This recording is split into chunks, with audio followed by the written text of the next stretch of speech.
The time by Caracas is 6 p.m. and this is CBX Business News. The business news headlines are brought to you by QMax Wealth Management, making more possible.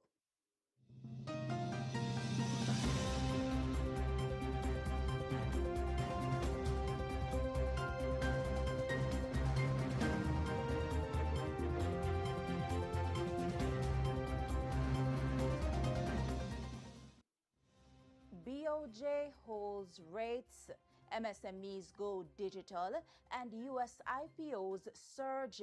Good evening and welcome to CBX Business News for Thursday, August 20, 2026. I'm Rashel Moncrieffe. Thanks for joining us. Coming up, the Bank of Jamaica holds its policy rate at 5.5%, even as inflation climbs to 7.5%, above the central bank's target range. Also ahead, the Caribbean Development Bank targets digital transformation of small businesses with a new regional initiative aimed at helping MSMEs scale and compete. And later, the U.S. SEC chairman says IPO activity has risen sharply as more companies turn to public markets to raise capital. Stay with us as we unpack these stories and more right after the break.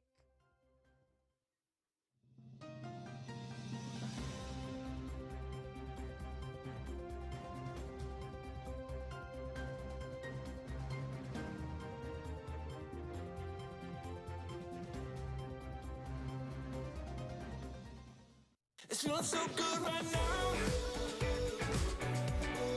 Feeling so good right now. Yeah, yeah. It's feeling so good right now. Feeling so good right now. Yeah, yeah. It's feeling so good right now. Don't never, ever, ever wanna calm down. Oh, no, no. Yeah, yeah.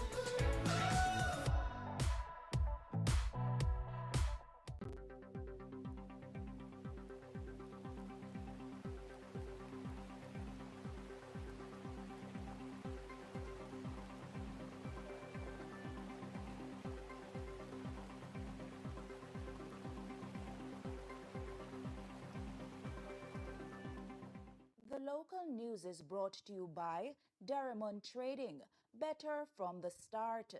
The Development Bank of Jamaica, facilitating economic growth and development.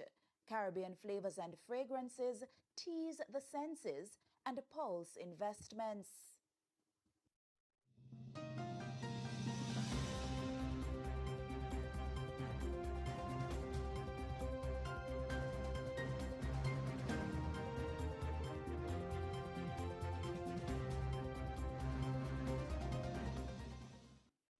Welcome back to CBX Business News. We begin with monetary policy. Newly appointed Bank of Jamaica Governor Dr. Brian Landgren is reporting no immediate shift in interest rate policy, despite inflation climbing further above the central bank's target range. In his first monetary policy press conference as governor, Dr. Landgren says the bank is keeping its policy rate at 5.5% as it assesses the current inflation pressures to be largely temporary. The bank is holding the policy rate steady because the current inflation pressures appear largely temporary. We will remain alert and ready to act if these pressures become more persistent. In its meeting on Monday, the Monetary Policy Committee unanimously decided to maintain the policy rate at 5.5% per year.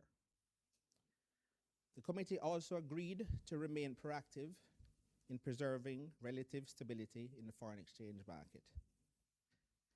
This decision reflects the MPC's assessment that the recent rise in inflation is being driven primarily by temporary, external, and administrative factors, while domestic conditions remain broadly stable. The decision to hold rates comes even as price pressures continue to build. Inflation has now breached the BOJ's 4 to 6% target range for a second consecutive month, while underlying price pressures have also increased. Dr. Landgren says the bank is closely watching those developments. Holding the policy rate steady at this time is therefore consistent with the bank's mandate, but it does not mean the bank is standing still. Headline inflation increased to 7.5% in July, up from 6.7% in June and 3.3% a year earlier. Core inflation rose to 5.2% from 5% in June. The July outturn mainly reflects three factors, each of which has a direct effect on prices faced by households and businesses. And beyond the bank's latest monetary policy decision, the new BOJ governor is signaling continuity in the central bank's broader policy direction. At the same time, Dr. Landgren identified financial sector modernization and greater banking competition among the areas he wants to advance under his leadership. But I want to emphasize to you that there will be continuity. The financial sector is better than it was 10 years ago, more strong, resilient. Monetary policy framework is stronger than it was 10 years ago.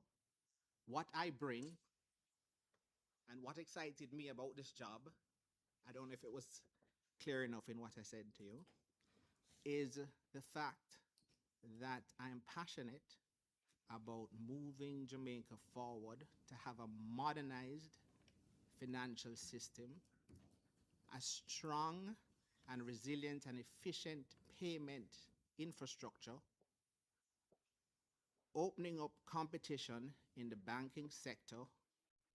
And as he begins his tenure, Dr. Landgren is making clear what will remain at the top of his agenda. He says maintaining price stability will be his first priority as governor.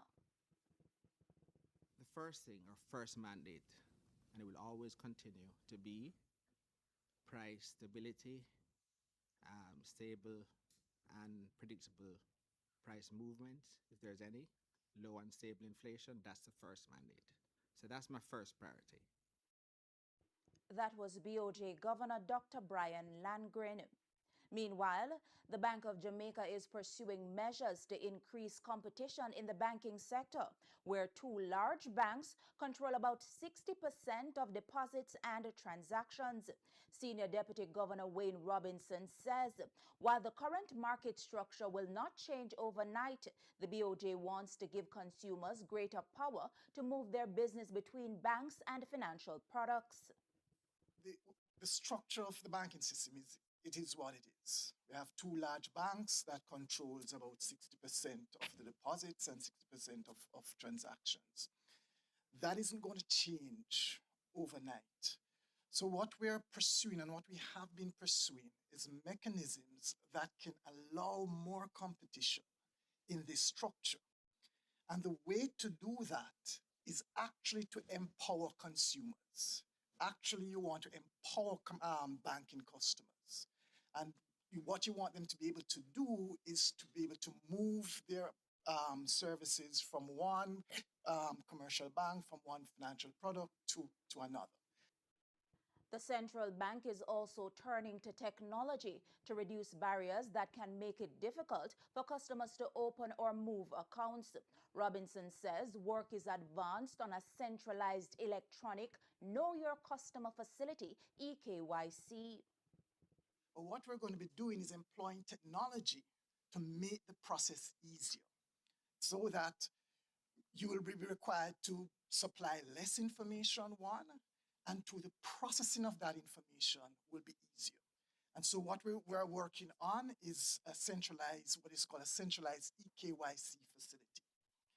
And that will allow for more quicker onboarding of customers, so you can open your bank account quicker, with less hassle, with less information. Not only can you open your bank account, but you can also move your bank account, or you can move whatever loan account you want very easily. That was BOJ Senior Deputy Governor Wayne Robinson. But even as the Bank of Jamaica keeps its policy rate unchanged, the Small Business Association of Jamaica, SBAJ, says MSMEs are not necessarily benefiting directly from lower central bank interest rates. In an exclusive interview with CBX's Rondine Williams, SBAJ's second Vice President Denise Williams says while increases can result in higher borrowing costs for small businesses, reductions do not necessarily flow through to existing borrowers.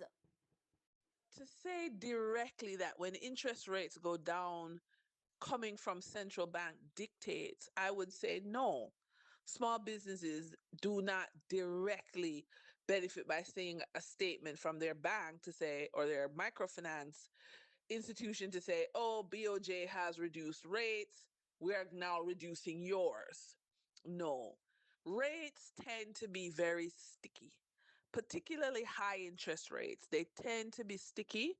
So if BOJ were to raise interest rates, then of course everything goes up. And then the small business owner would get a letter to say their interest rate has increased. But for rates to go down, that tends to be a very difficult thing for persons to experience. That is what I mean by it being sticky, because interest rates, if you accept the interest rate of X%, then it is unlikely the bank will lower that rate. However, Williams says the BOJ's decision to keep the policy rate unchanged does have some indirect benefit to small businesses. In a very indirect way, small businesses do benefit when BOJ holds interest rates steady, because as I said already, that planning, being able to plan, is a very critical part of having a small business. So when there is stability in the market, you can plan. So that's a very indirect benefit. That was SBAJ's second Vice President Denise Williams. We move to the latest updates from the JSE equities. In Thursday's trading session, the JSE market activity resulted in the trading of 107 stocks, of which 43 advanced, 43 declined, and 21 traded firm. Leading the winners are Knutsford Express Services, Innovative Energy Group, Kingston Properties, and Iron Rock Insurance Company, while leading the losers are First Rock Real Estate Investments, Productive Business Solution USD Ordinary Shares, Berger Paints Jamaica, and Jamaica Public Service Company 7%. The main index advanced by 2,822.41 points to close at 374,004.07 points. The junior market index declined by 16.40 points to close at 2,896.67 points. It's time for the Market Education feature, brought to you by CARICRIS, Regional Ratings, Global Standards. In today's Market Education feature, we will be discussing limited partnerships, or LPS. A limited partnership is a business structure involving at least two partners, a general partner who manages the business, and one or more limited partners who typically serve as investors. The general partner has management responsibility and unlimited liability for the business's debts. Limited partners, however, generally have liability restricted to the amount they have invested. That was the Market Education feature, brought to you by CARICRIS, Regional Ratings, Global Standards. And that's it for the local news segment. Please stay with us. The regional news is up next.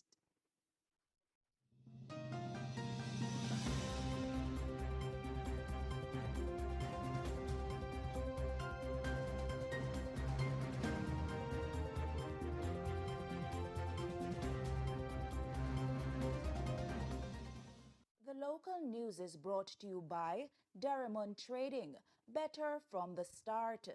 The Development Bank of Jamaica, facilitating economic growth and development. Caribbean Flavors and Fragrances, Tease the Senses, and Pulse Investments. This project marks the celebration of our 30th Hall of Fame and aims to highlight the achievements, challenges, and invaluable lessons of those who have shaped and are shaping the future of our economy. Our aim is to celebrate the voices and stories of 30 remarkable leaders in Jamaica's private sector. Join us as we explore these narratives of resilience, leadership, and vision.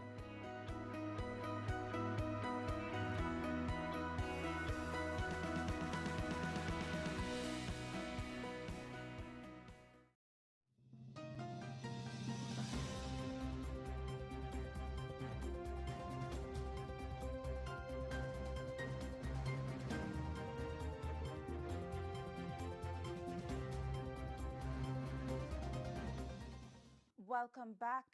And now for the regional business news. At least 150 Caribbean small businesses are being targeted for digital support and grant financing under a new regional program aimed at helping firms improve productivity and expand into new markets. The Caribbean Development Bank, CDB, and the Small Business Association of Barbados have launched Re-Engineering MSMEs for Growth, an initiative that will support businesses in several countries across the region. Speaking at the launch, CDB President Daniel Best says the program combines financing, technology, and institutional support to help Caribbean businesses translate digital adoption into economic opportunities. The project includes grant financing to help the selected entrepreneurs implement their digital transformation plans and, by extension, scale their businesses. That is what development partnership looks like. It brings together finance, knowledge, technology, institutional support, and local networks to help businesses move from ambition to action. It also reflects CDB's role as a Caribbean-rooted development partner, financing transformation, building resilience, and working with the region to deliver a more prosperous and sustainable future for Caribbean people. That was CDB President Daniel Best. But Barbados' Senior Minister of Energy, Business Development and Consumer Affairs, Kerry Simmons, says providing technology is only part of the challenge. He says some businesses remain hesitant to adopt digital tools, making greater training and support important to improving productivity and efficiency. It is a picture that is being painted, obviously, of a deeper problem.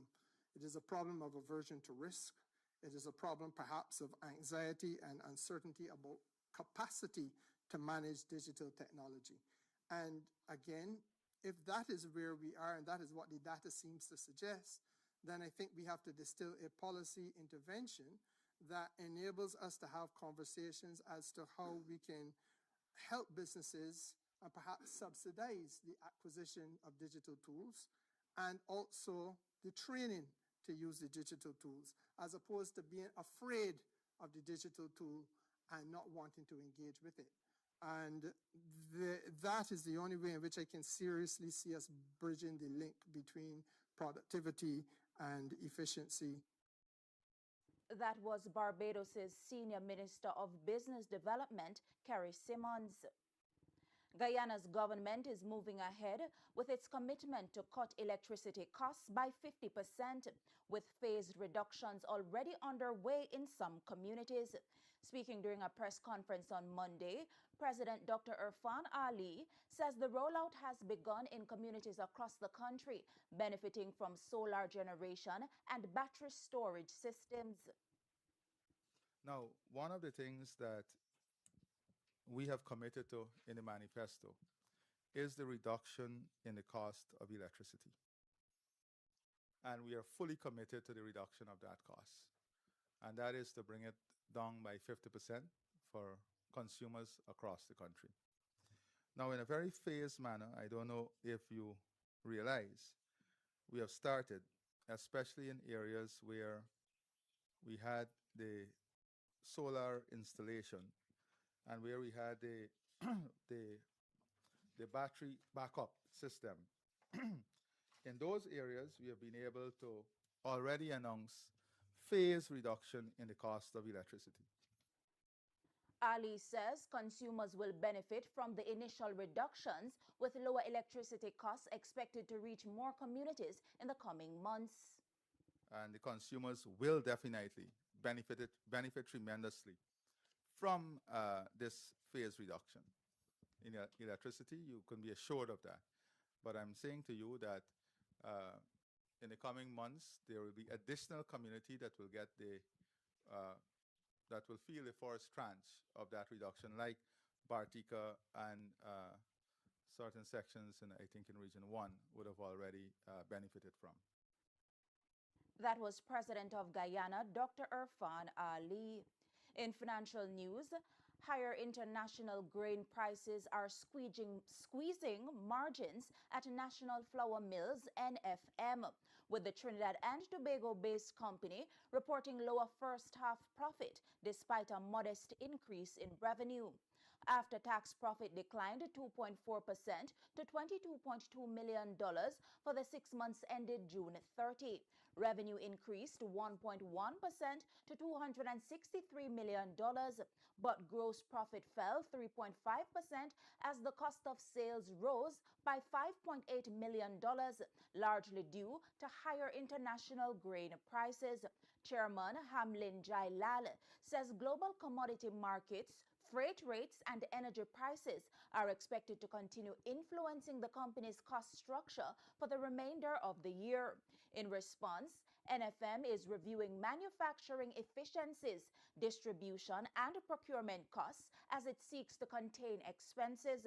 The company is also looking for growth, with plans to increase its domestic market share, particularly in rural communities, while placing renewed focus on exports. The company also recently concluded wage negotiations with the Seamen and Waterfront Workers Trade Union, covering January 2023 to December 2025. It's now time for news from the Trinidad and Tobago Stock Exchange. Overall market activity resulted from trading in 27 securities, of which 8 advanced, 4 declined, and 15 traded firm. Today's winners are Point Lisas Industrial Port Development Corporation, National Flour Mills, Trinidad Cement, and Republic Financial Holdings.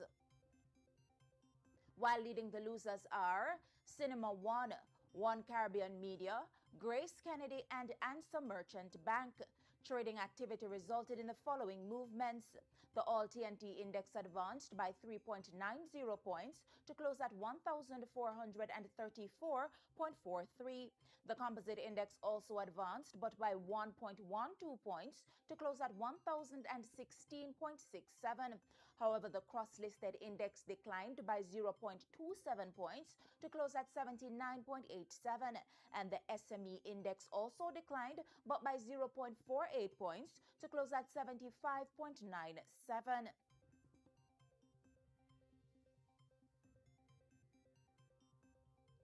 And we take a short break, but please do stay with us.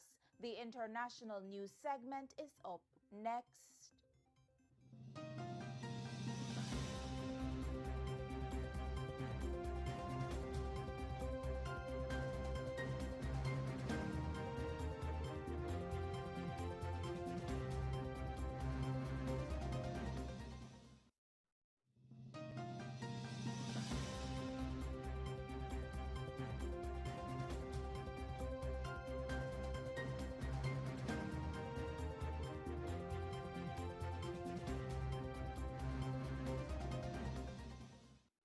Welcome back. In international news, Africa is being urged to expand local production of medicines, vaccines, and diagnostics as the continent looks to strengthen health security while building a more resilient pharmaceutical industry. World Health Organization Director General Dr. Tedros Adhanom says greater national and regional production would reduce Africa's dependence on imported health products while supporting economic growth. Adhanom says the COVID-19 pandemic exposed the risk of concentrating global production in a small number of countries, leaving other nations vulnerable to supply shortages during crises. The COVID-19 pandemic taught us when production is concentrated in a few countries, the rest wait at the back of the queue.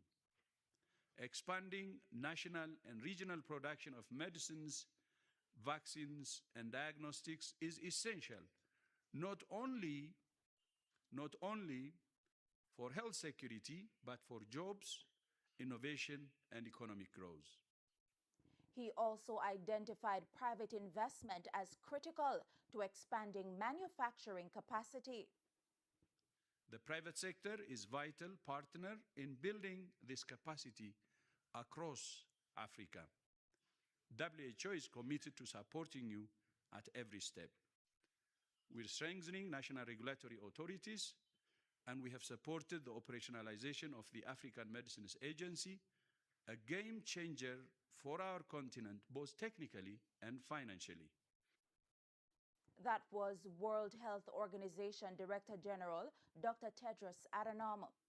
In the United States, the U.S. market for initial public offerings, IPO, is seeing stronger activity, with Securities and Exchange Commission Chairman Paul Atkins crediting regulatory changes with encouraging more companies to access public markets.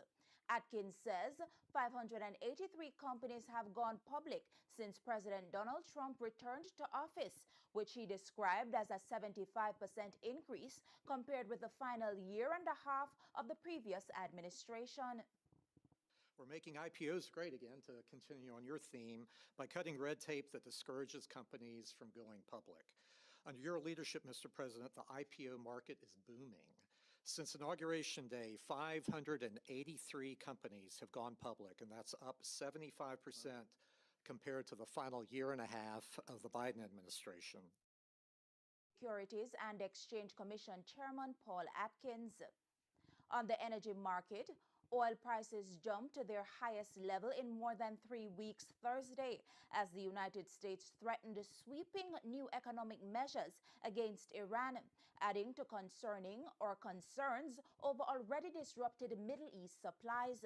The Trump administration says it is preparing what Treasury Secretary Scott Bessent described as its toughest sanctions yet against Iran, targeting Tehran's access to international trade and financial networks. The measures are intended to intensify economic pressure on Iran as tensions remain high over the conflict, its nuclear program, and access through the Strait of Hormuz. The United States also continues to maintain a naval blockade affecting Iranian ports, while sharply reduced traffic through Hormuz has disrupted global energy shipments and tightened supply. Brent crude climbed above $93 a barrel Thursday, while U.S. West Texas Intermediate rose above $88, with both benchmarks reaching their highest level since July 24. The UAE's suspension of dealings with Iran has added to Tehran's growing economic isolation. And that's it for the international segment of the newscast. The news recap is coming up on the other side of the break.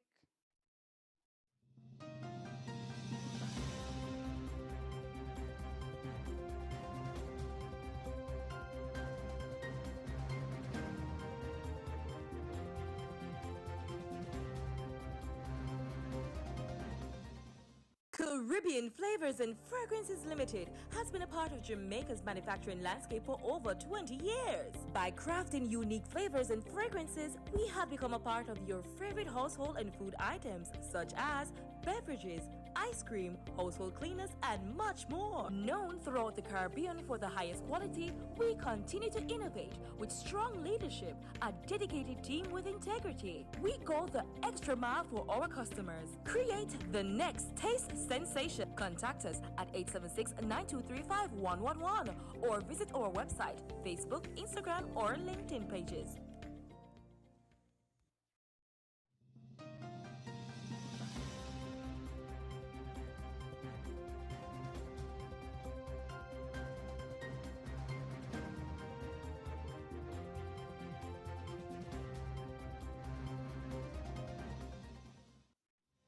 And now to recap our top stories.